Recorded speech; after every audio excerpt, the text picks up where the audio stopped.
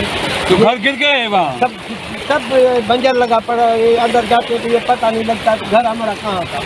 اچھا، چھوٹی موٹی دیواریں کھڑی ہیں، ان سے کوئی مسئلہ نہیں ہے، حال ختم ہے۔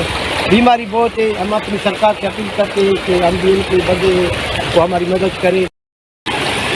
جی سنی آپ نے مقامی لوگوں کی باتیں۔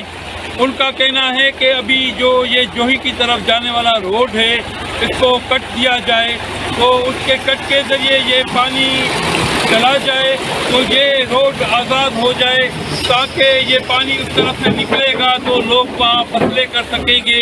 ان کا یہ مطالبہ ہے کہ روڈ کو کٹ دیا جائے تو تاکہ یہاں سے جلد پانی نکل سکے۔ پانی یہاں بہت زیادہ ہے، آپ دیکھ سکتے ہیں، اور یہاں اس پانی کی وجہ سے جو ہزاروں گاؤں ہیں ان میں ہزاروں لوگوں کے گھر ٹوٹ کر تباہ ہو گئے ہیں۔ ان لوگوں کا مطالبہ ہے کہ ان کو گھر تعمیر کرنے میں حکومت کی طرف سے مدد کی جائے۔